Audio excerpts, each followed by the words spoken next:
आप मेरे मसीह बहन भाइयों को सबको जय मसीह की। परमेश्वर के दया अनुग्रह और कृपा से हम सब सही सलामत में और अपने परिवारों में हैं।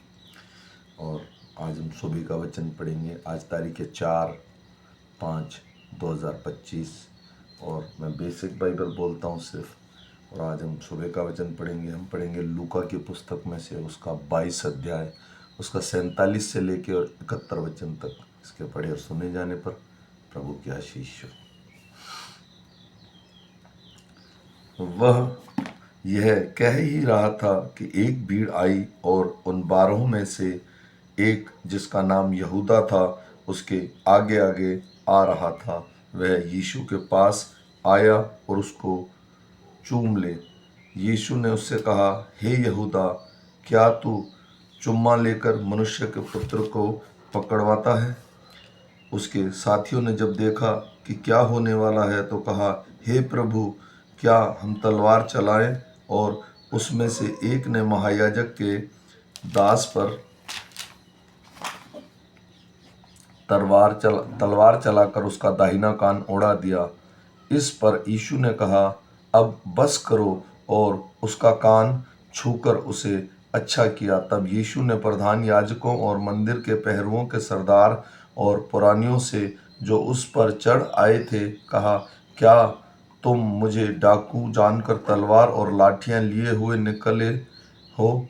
जब मैं मंदिर में हर दिन तुम्हारे साथ था तो तुमने मुझ पर हाथ न डाला, पर यह तुम्हारी घड़ी है और अंधकार का अधिकार है। फिर वे उसे पकड़कर ले चले और महायाजक के घर में लाए। पतरस दूर ही दूर उसके पीछे पीछे चलता था, और जब वे आंगन में आग बुझ सुलगाकर इकट्ठा बैठे तो पतरस भी उनके बीच में बैठ गया।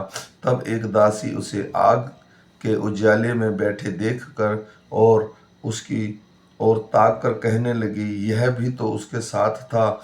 परंतु उसने यह कहकर इनकार किया, हे नारी, मैं उसे नहीं जानता। थोड़ी देर बाद किसी और ने उसे देखकर कहा, तू भी तो उन्हीं में से है। पतरस ने कहा, हे मनुष्य, मैं नहीं हूँ। कोई घंटे भर के बाद एक और मनुष्य दृढ़ता से कहने लगा, निश्चय यह भी तो एक उसके साथ था, क्योंकि यह गलीली है। पतरस ने कहा, हे मनुष्य, मैं नहीं जानता कि तू क्या कहता है। वह कह ही रहा था कि तुरंत मुर्गे ने बांग दी। तब प्रभु ने घूमकर पतरस को देखा, और पतरस को प्रभु की यह बात याद आई जो उसने कही थी, आज मुर्गे के बांग देने से पहले तू 3 बार मेरा इनकार करेगा। और वह बाहर निकलकर फूट फूट कर रोया। जो मनुष्य यीशु को पकड़े हुए थे वे उसे ठट्ठों में उड़ाकर पीटने लगे और उसकी आंख ढांपकर उसको पूछा, भविष्यवाणी कर बता कि तुझे किसने मारा? और उन्होंने बहुत सी और भी निंदा की बातें उसके विरोध में कही। जब दिन हुआ तो लोगों के पुरानियों और प्रधान याजक और शास्त्री इकट्ठा हुए और उसे अपनी सभा में लाकर पूछा, यदि तू मसीह है तो हमसे कह दे। उसने कहा, यदि मैं तुमसे कहूँ तो प्रतीति ना करोगे, और यदि पूछूं तो उत्तर ना दोगे। परंतु अब से मनुष्य का पुत्र सर्वशक्तिमान परमेश्वर की दाहिनी ओर बैठा रहेगा। इस पर सब ने कहा, तो क्या तू परमेश्वर का पुत्र है? उसने कहा, तुम आप ही कहते हो, क्योंकि मैं हूँ। तब उन्होंने कहा, अब हमें गवाह की